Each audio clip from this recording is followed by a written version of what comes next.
So I'll take you through some basic researches that has been done in last few years. Some of researches will come from my own research, and some of the other persons that I collaborated with, and I have been to in different companies. So different research things will come up here. Basically, there is no need for this introductory slides that everyone is here clinicians. And so basically, Douglas Hanahan and Bob Weinberg, they put it adequately that the acquired capabilities, the functional capabilities of cancer cells that differentiate them from their normal counterparts are like they are self-sufficient in growth signals, they are insensitive to anti-growth signals, they evade apoptosis, they have acquired limitless replicative potentials, a sustained kind of angiogenesis, sprouting of new blood vessels from the existing ones, and of course, they invade into the tissues and metastasize finally. New emerging hallmarks of the cancers are reprogramming energy metabolism, where our company is taking so much of care from hypercatabolism and hyperanabolism to combat cachexia and to put the nutritional therapy in there. And then, of course, coming that they evade the cancer cells, they evade the immune destruction, the immune cells. The entire cancer immunotherapy will come there. The genetic aspects of cancer, activation of oncogenes and deactivation of the tumor suppressor. Then oncogene silencing, it holds therapeutic promise in cancer therapeutics. The topic, the challenge that I took is the RNA interference, deliver double-stranded siRNA, double-stranded RNA or siRNA to the cancer cells. It means killing the messenger. We know the central dogma of cancer biology, our molecular biology is DNA to mRNA to protein. If we can kill the messenger RNA, mRNA, there will be the cancerous protein will not be expressed or manifested. So here we take these few steps for siRNA is the ATP-dependent processing of the double-stranded RNA to small interfering RNA. Then the rearrangement of the siRNA into the RNA-inducing silencing complexes, and then sequence-specific binding of the siRNA to the target miRNA, causing thereby the breakdown of the mRNA. Disease-causing gene can be silenced or destroyed by RNAi. I have chosen CD20 siRNA here because CD20 is a cell cycle regulator for promotion from metaphase to anaphase and is highly expressed in several carcinomas. What happens in the onset of anaphase is there are some glue proteins through which these sister chromatids are being held together. Separase is a protein that breaks down these glue proteins, and securin is basically this CDC20 is getting attacked, making an adduct to the APC, anaphase promoting complex, and redirects APC to polyubiquitinate securin, the separase inhibitor, to make separase free. Once separase is free, separase will cleave this protein, thereby promoting the anaphase. So we have chosen this CDC20, we have chosen the siRNA, custom synthesized siRNA, to target this CDC20 protein. The challenges we face is the delivery of the siRNA to the cytosol, the site of action. Because it has to cross the negative discharge plasma membrane, they are highly susceptible to damage by systemic RNAs. They are present, rapid excretion through the kidney filtration, and formation of aggregates due to some untoward interaction. Solutions are to choose a suitable delivery system, to encapsulate the siRNA in a suitable delivery system, of course, and the pegylation. Available arsenals as of now, that is the viral vectors, of course, they are present since long, like adenoviral, lentiviral vectors are there. What we are looking forward is a non-viral vectors, leading from the front cationic liposomes, lipidoids are there, cationic cell-penetrating peptides, covalent conjugations, cationic polymers are there. Liposomes, I have done a lot of research on the liposomes, so I will basically focus on the liposomes among all the nanomaterials. Of course, other nanoparticles, other nanomedicine will come into play, but basically we will focus on liposome. Liposomes are artificial fat bubbles. They are vesicular structures formed when amphiphilic lipids are dispersed into water, and they form a bilayer structure, as is visible from here. and the aqueous interior is cocooned by this bilayer structure.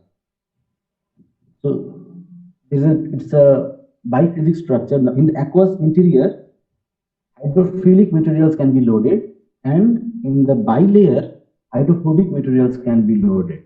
On top of that, in this, once we understand the pegylation phenomena, there are a lot of things that can be added on top of the PEG. If the PEG, polyethylene glycol, is grafted on top of this lipid molecule, there will be a lot of other things that can be grafted on top of that PEG, like targeting ligands. That can be a protein, antibody, a peptide, different carbohydrate molecules, small molecules can be. Surface conjugation can be done in these processes. And there are a lot of drugs which are presently approved with a liposomal delivery system, already marketed. There are more than 15, and as of now, almost 16 to 17 drugs are available for different therapies. For cancer therapy, of course, there are a lot of things like Doxil, Donabzum, Mipact, Marquibo, Depoxit, Myoset. And for beyond oncology, there are other things are also there. Other disease models, liposomes are approved there also. So clinically used liposome-based product, as of now, there are 15, and recently, Alnylam, they marketed another product, siRNA delivery. Okay. Current clinical status of the liposome. As you can see from this slide, I have just there are chosen few. In phase 1, there are a lot of things. In phase 2, phase 3, of course, the eroplatin has been withdrawn from the phase 2 for obvious reasons. We have chosen cationic lipids because viral vectors have their own limitations, and cationic liposomes has their own advantage over viral vectors. The viral vectors are potentially immunogenic, and cationic liposomes are less immunogenic. Viral vectors are unable to deliver large DNA, and for cationic liposomes, they have no insert size limit. Viral vectors can lead to insertional mutagenesis, and they can be targetable. On the contrary, cationic liposomes can be targetable. Viral vectors are difficult to prepare in large scales, and cationic liposomes, or liposomes in general, are easy to prepare and handle. We have chosen guanylylated cationic lipids there because they are potential gene transfer vectors. We already reported this. Because guanydium head group, it remains protonated over a wide range of pH for its remarkably high pKa value. Guanydium head groups, they form parallel deuterionic hydrogen bonding with the phosphate ions of the nucleotides for DNA or RNAs. They also form hydrogen bond with the nucleic acid bases. So with this cationic liposome, with guanylylated cationic liposome, C18, C16, C14 chain length, and we encapsulated the siRNA, or associated the siRNA with this cationic liposome, making a lipoplex, and delivered it into the cells. We can see the cellular uptake study here in different cells, the B16F10 cell line, raw cell line, CHO A549 cell line, and then we switch to B16F10 cell lines to see the effect of the CD70 siRNA on the CD70 protein expression, and you see a remarkable downregulation of the protein. In RT-PCR also, we have seen the same thing. So with both Western results and RT-PCR results are corroborating here, and of course we have done it in flow cytometry. The G2M population has been increased after CD70 siRNA treatment via liposome. In the solid tumor growth inhibition studies, we have seen like a remarkable tumor growth inhibition has been depicted by CD70 siRNA encapsulated liposome. This is the untreated, this is scramble siRNA, and CD70 siRNA specific to CD70. Now this result has prompted us to pick another thing. We took the metastatic model, we injected B16F10 cell into the C57BL/6G mice tail vein, so that it will go to the lung and populate populate there. And we see, and then we treated the mice, randomly selected in 5 groups, and we see 3 groups, n is equal to 5, and we see a remarkable growth inhibition of melanoma on lung. This result was published. The entire study prompted us to take another in-depth structure activity study for cationic liposomes with C14, C16, C18 chain length with monoguanidine, biguanidine, and triguanidine head groups. And there are the synthetic routes have been presented here. How to synthesize the molecules.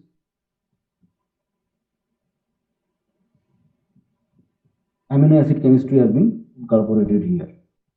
Now, once those liposomes are made, now we have taken paclitaxel as a drug in CD20 siRNA as the siRNA. Paclitaxel in principle will go and fit in the bilayer structure of the liposome, and an siRNA technically it should be present in the aqueous interior. Because we have added cationic liposome, they are in principle will be attached with the positive charges outside the liposome.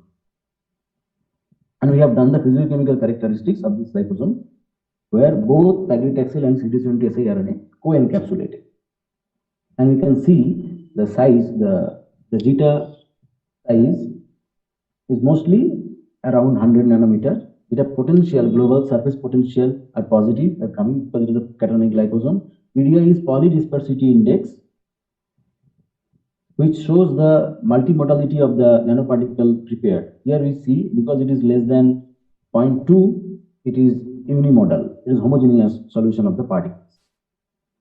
And you can see the encapsulation efficiency here, which is quite high for many things, for many lipids. Like in lipid 7, we see 90%, 94%, 90%, which is pretty high actually. Similar studies have been done, like cellular uptake studies, toxicity studies of the 9 lipids that have been synthesized, apoptosis study, and similar gene silencing study, and where mostly you can see when CDC20 and paclitaxel were treated simultaneously, co-loaded into the liposome, is showing better result compared to their individual counterpart, and of course the untreated lot. Similar results has been replicated in the in vivo study also, where co-encapsulated paclitaxel and CD20 siRNA, the liposome, monoguanidine, biguanidine, and triguanidine lipids, you can see a remarkable tumor growth inhibition here, where both the drugs, paclitaxel and siRNA, has been co-loaded compared to the individual counterpart. Tunnel acid shows the same thing. This we have communicated to Journal of Controlled Release. Now, with my industrial experience, I can tell like the liposomes can be basically, there are multiple methods of preparing liposome. One best method is film hydration method, or you make a film, we dissolve the drug or the API, active pharmaceutical ingredient, with the co-lipids. Depending upon the solubility of the drug, which is the hydrophilic drug or hydrophobic drug, the drug will be loaded accordingly. But mostly, if it's a hydrophobic drug, it will be dissolved with the co-lipid in the organic solvent, and it will be taken into the RV flask, and then thin film will be prepared by solvent evaporation. Then eventually, we'll choose the buffer, and there is a lot of buffers that we can choose for the hydration of the lipid film, and then we will extrude it sequentially to form a small unilamellar vesicle from multilamellar vesicles. This is the extrusion instrument. In a lab scale, there are bigger extrusion instruments also present that we can use. And for gel filtration, we can exclude the unencapsulated drug. Then we can lyophilize for long-term storage and stability test. This is a lyophilizer. For characterization of the liposomes, we use UV and HPLC estimation for the percentage of encapsulation efficiency or the drug loading. A beta sizer is used for dynamic light scattering. DLS study has been done for average size, surface potential, and for dispersity index. This study is accompanied by the TEM or SEM image analysis to decipher the structure of the liposome. And of course, we have to mimic the in vivo condition where the drug is released from the liposome. The release kinetics, though it doesn't, we cannot mimic the exact in vivo condition, but still it's a simulation. The drug discovery if we can speak about a little like in the liposome, we know the phase transition temperature of the liposome is increased in the liquid crystalline phase by addition of the cholesterol. The cholesterol very nicely fits into the bilayer structure. So taking that finding into account, what we have studied, we have prepared different taxane derivatives or any other new synthesis has been done. Like we know the paclitaxel, docetaxel, lorotaxel, cabazitaxel. So here we have done cabazitaxel. This is the cabazitaxel moiety, which is linked to the cholesterol with a particular linker designed for the feasibility of it to be incorporated into the liposomal bilayer structure. And different linkers has been chosen just to decipher the role of the linker chemistry here. Similarly, GDC 0623 derivatives has been done, BLZ 945 derivatives has been done, bortezomib derivative, lenalidomide derivatives, all these derivatives keeping in mind that the simple phenomena that cholesterol increases the phase transition temperature of the liposome in its liquid crystalline phase. Physicochemical characteristics of different formulations coming from all the previous study, and here we see the DLS structure, DLS histogram.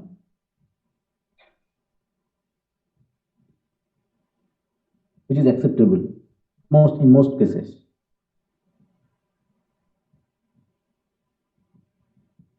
Here actually we have done in the DSP peg, we gradually increase the amount of DSP peg in the formulation.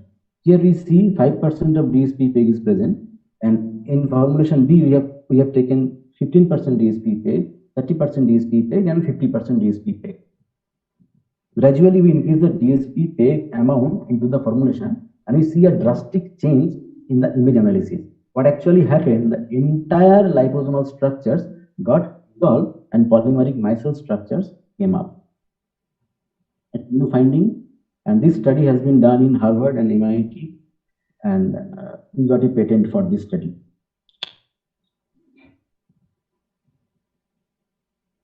These are HRTM images. There is slight difference in principle in cryo-TEM and HRTM.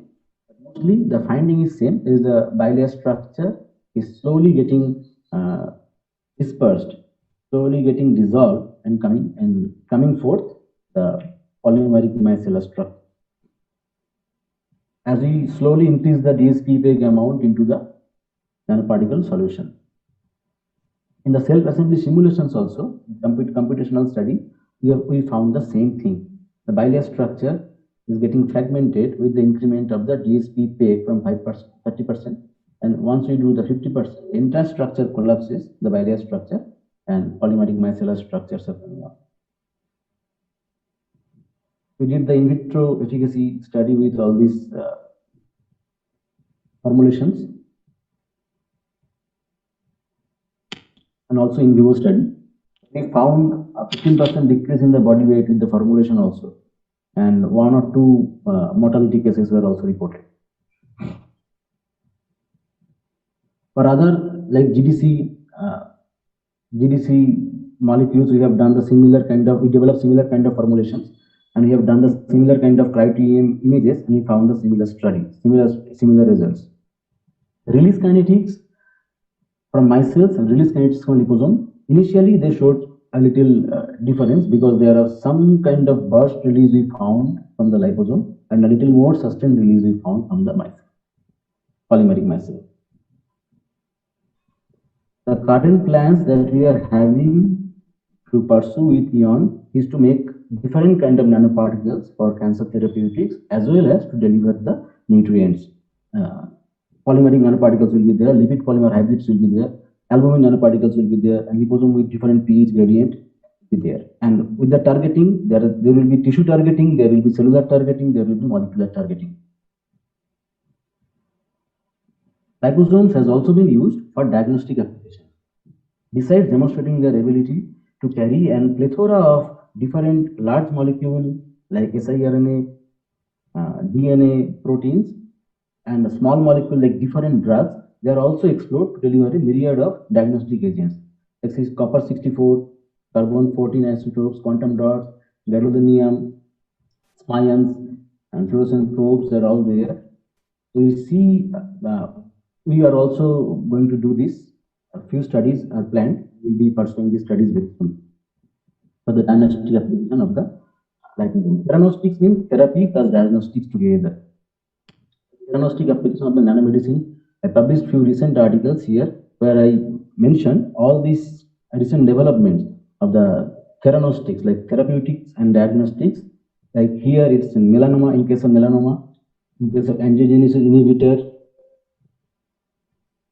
or lung, and sometimes we go beyond oncology. For the neurodegenerative diseases also, these are applicable.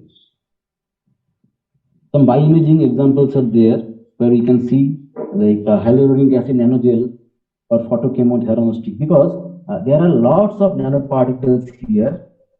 So different nanoparticles, like gold nanoparticles, solid lipid nanoparticles, of course, like micelles, mesoporous nanoparticles, superparamagnetic nanoparticles, quantum dots, nanotube, dendrimers. A lot of nanoparticles are there to participate in the theranostic application of the nanomedicine. We will touch upon a few. This is a PET study again. You can see the formation of the tumor here. I'll just touch base with the few emerging concepts that are pretty much interesting to us. Like lipid polymer hybrid nanoparticles, as we know, it's a hybrid structure. It's a combination. Of course, it takes the best benefit of the two worlds, the liposomes and the polymer. So the polymeric core is surrounded by a lipid monolayer. And this lipid monolayer can again be conjugated with different things. Like it can be the surface decoration. It can be decorated by different targeting agent like RGD for integrin targeting, folate for folic receptor targeting, transferrin receptors, transferrin ligands. Different antibodies can be put here, and also some diagnostic studies has also been done with lipid polymer hybrid. Now these days there is a paradigm shift of lipid polymer hybrids from two-step methods to one-step method. There is a classical two-step method where you can see the thin film is formed and then the polymeric solution is put into their homogenization, ultrasonation, and vortexing. We see the lipid polymer hybrid structures are forming. There is a one-step method where drug and polymer dissolve in water together, water-miscible organics dissolve together, and lipid and lipid pair dissolve in water, homogenized together, it forms the lipid polymer hybrid. A lot of studies have been done for oncology also. Antibody-drug conjugate is another emerging concept. 4 antibody-drug conjugates are already approved by different companies. From the name, it is pretty much visible that there is an antibody and there is a drug molecule and there is a linker. So we published articles on that, and there are 4, like I say, gemtuzumab, ozogamicin, brentuximab, vedotin, trastuzumab, entostine, inotuzumab, ozogamicin. They are all approved by Pfizer, Seattle, Takeda, Genentech, Roche, Pfizer again, and more than 50 antibody drug conjugates are in clinical trial. Different phases of clinical trial works are being done now. Exosome is another emerging concept which we are pretty much intrigued about, because initially they were thought of as a scale scraper basically, but as time passed by, they got their attention in the scientific community. Like the early endosome to the internal luminal vesicles, then multivesicular bodies, and finally the exosome is out. They are instrumental in cell-to-cell talking. Once this exosome is out, they will go and enter into the another cell and deliver their message. The codes they are carrying, like the proteins, the RNAs, and the DNA that they are carrying, will be again endocytosed here and released in the cytosolic environment here. They have their application. The tumor-derived exosomes, they have their application, enormous application in cancer biology now, as it is visible here. What we are intrigued about, having said the enormous potential of exosome in therapeutics as well as diagnostics, we are intrigued about making a fusion between liposome and exosome. It's a exosome-liposome hybrid, where liposomes had some limitations in their structure and leaky behavior, exosome has got tremendous power, and some few of them are, some limitations are there. Once we can fuse these the membranes of the liposomes and the exosome, there will be a complete hybrid structure found. Very few reports are available, but we are intrigued to take it forward as a potential diagnostic and prognostic area.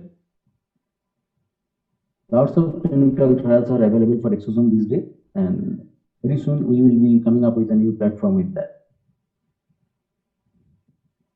Another new technology, which is very much interesting, is a thermal sensitive liposome. As you can see, the DPPC, two palmitoyl link chains are there, MSPC, it's a myristoyl and steroyl, 114, 1 C18 chains are there. They have their phase transition temperature, melting temperature, 40 and 41. So if the liposomes are made with a three component, DPPC, MSPC, and DSP PEG.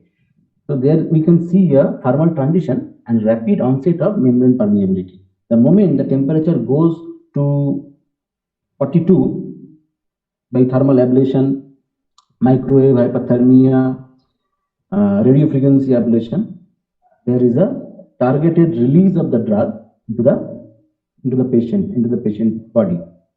There is a video on Celsian Corporation. I believe I can open it. Is it visible, sir?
So these are my experiences where I have been and the contributions in different institutes in India and US.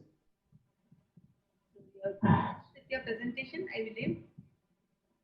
Yes, I'm done with my presentation. Thank you.